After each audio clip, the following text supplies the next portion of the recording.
Hello everyone, कैसे हैं आप सभी। आज हम लोग इस सेशन में देखने वाले हैं क्लास 10th की एक शानदार शानदार एक वर्क है। ठीक है, भोली। ठीक है, एक छोटी सी प्यारी सी भोली सी लड़की के बारे में ये पूरी कहानी है। ठीक है, स्टार्ट करते हैं सेशन को। ठीक है डियर स्टूडेंट्स, भोली भोली जो है ये लिखा किसने है, तो बाय के ए अब्बास। ठीक है, तो ध्यान रखिएगा, के ए अब्बास जो हैं इन्होंने इसको लिखा हुआ है और इसमें बहुत ही शानदार चीज़ें इन्होंने बताई हैं एक छोटी सी लड़की के बारे में।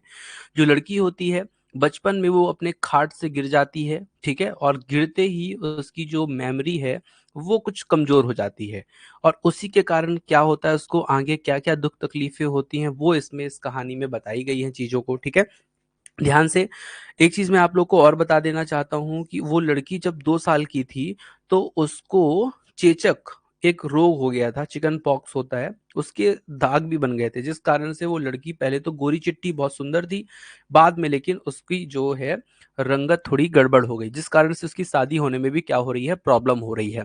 तो इसी चीज से उसके पिताजी परेशान हैं। ठीक है, और इसी के बारे में ये पूरी कहानी है, इंट्रोडक्शन है। ठीक है, चलिए, तो भोली की हम पूरी समरी को लाइन बाय लाइन देखते हैं, पूरी अच्छी चीजों को समझते हैं। ठीक है, जैसे आप लोगों को एग्जाम में क्वेश्चंस बन जाएं। ठीक है, तो ध्यान से, भोली कहानी जो है सुलेखा नाम की एक छोटी सी लड़की की है, उसका परिचय इसमें है। ठीक है, वो छोटी सी लड़की जिसका नाम सुलेखा है वो एक साधारण सी लड़की है, जिसलिए उसको लोग क्या है, भोली भोली कहने लगते हैं।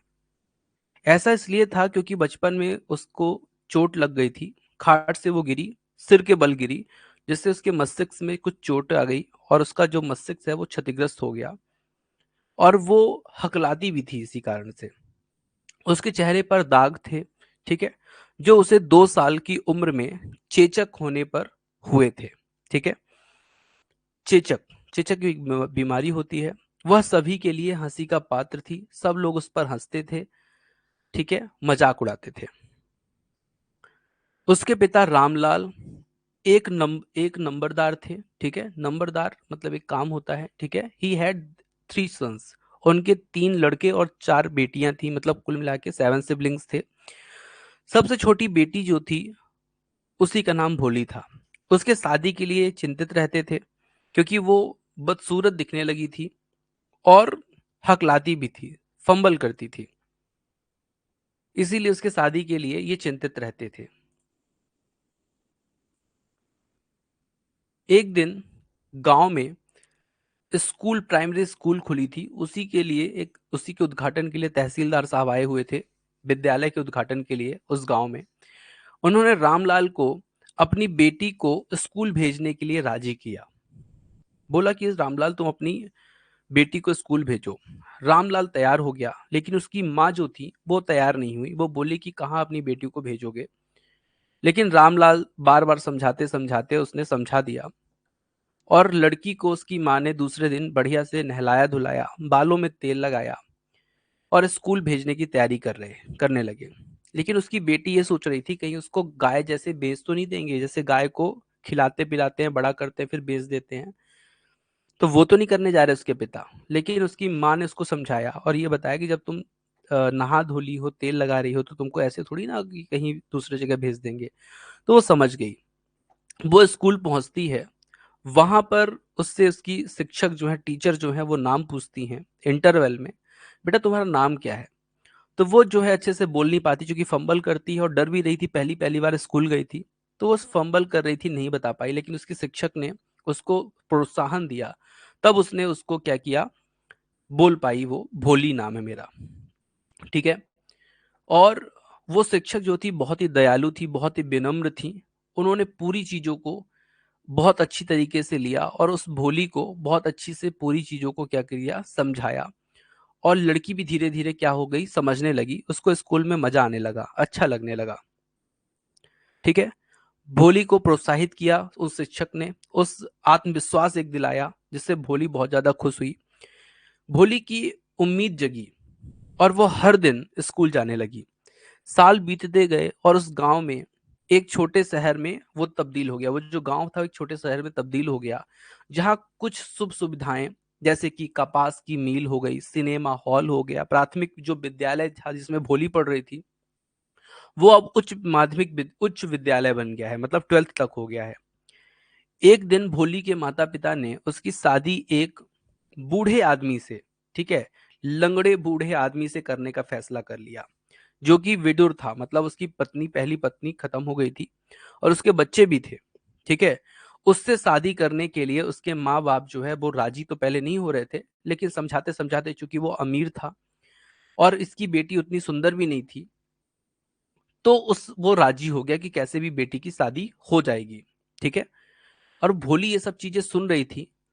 भोली जो है ये सब सुन रही थी, फिर भी वो चुप थी, क्योंकि वो जानती थी कि उसकी शादी नहीं हो पाएगी। इसलिए वो भी चुप थी कि हो गया, 45-50 साल का उम्र का तो लड़का है, चलो हो जाएगी तो हो जाएगी, शादी हो जाएगी, कम से कम माँ बाप का जो टेंशन है वो खत्म होगी। शादी के लिए जिस लड़की की बात हो रही थी उसका नाम बिशंबर था, ठीक है। तो शादी के समय जब बारात आई तो बहुत धूमधाम से बारात आई।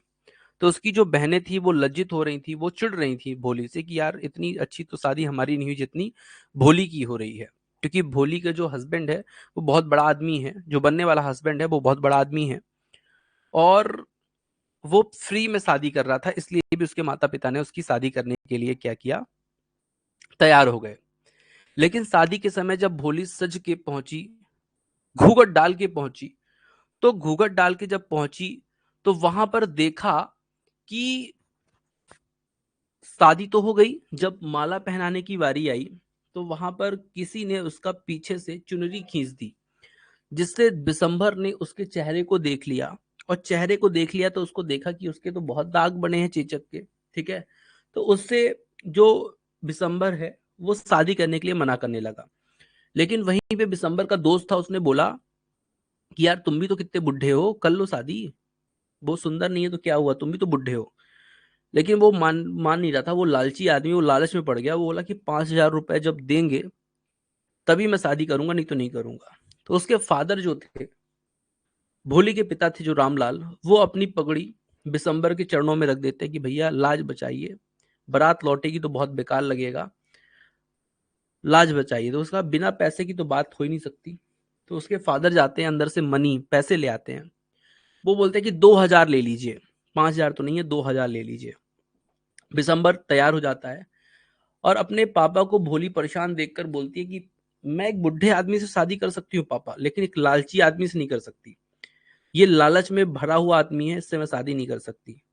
तो उसके पापा बोलते हैं बेटा अगर तुम शादी नहीं करोगी तो यहाँ पे मेरी इज्जत तो बेकार हो जाएगी। वहां पे एक बूढ़ी दादी भी थी, वो भी बोलने लगी यार ये लड़की तो कुछ बोलती नहीं थी, ये तो बहुत बेकार निकली लड़की, शादी में बारात लौटा आ रही है। तो यहाँ पर भोली बड़ी तेजी से बोलती है कि मैं इससे शादी नहीं करूंगी, मैं पूरा जीवन आपकी सेवा में निकाल दूंगी, पापा मम्मी आपकी सेवा में निकाल दूंगी, और मैं आप लोगों को बहुत प्यार करूंगी, आपकी सेवा करूंगी, और मैं ये जो स्कूल में जिसमें मैं पढ़ रही थी ना वहीं पे मैं पढ़ा पढ़ा करके अपना जीवन व्यतीत कर लूंगी, आपसे पैसे भी नहीं मांगूंगी। बस आप इससे शादी मत करो, क्योंकि ये बहुत लालची आदमी है, मैं लालची आदमी से शादी नहीं कर सकती। मैं किससे शादी कर सकती हूँ, तो केवल मैं शादी कर सकती हूँ एक बूढ़े आदमी से कर सकती थी, लेकिन लालची से नहीं कर सकती थी। और उसकी जो टीचर है जिसने उसको बचपन में बहुत ज्यादा क्या दी थी, समझाइश दी थी, वो भी ये चीज सुन रही होती है, ठीक है। तो वो भी क्या हो जाती है, मान जाती है कि हाँ यार ये तो सही बोल रही है लड़की, ठीक है। तो वो भी हाँ कर देती है और यहीं पे स्टोरी जो है हमारी खत्म हो जाती है, ठीक है। तो डियर स्टूडेंट्स ये स्टोरी आपको समझ में आई होगी। अब मैं आपको ओरिजिनल टेक्स्ट पर ले चलता हूं, जहां से हम लोग चीजों को देखेंगे, समझेंगे, ठीक है। ये ओरिजिनल टेक्स्ट है जिसको हम पढ़ने वाले हैं, ठीक है डियर स्टूडेंट्स। तो ये क्लास जो है आप लोग को डियर स्टूडेंट मैं बता दूं कि यहाँ तक यूट्यूब पे रहेगी। अब यहाँ से आप लोग को केवल मैं पढ़ाऊंगा, यूट्यूब पे नहीं रहेगी, क्योंकि ये पेड कोर्स की क्लास है, ठीक है। तो ध्यान से आगे बढ़ते हैं dear students, line by line समझते हैं, पूरी स्टोरी को समझते हैं। कोई भी चीज, कोई भी पार्ट जिससे छूटने ना पाए आपकी स्टोरी से, ठीक है। तो भोली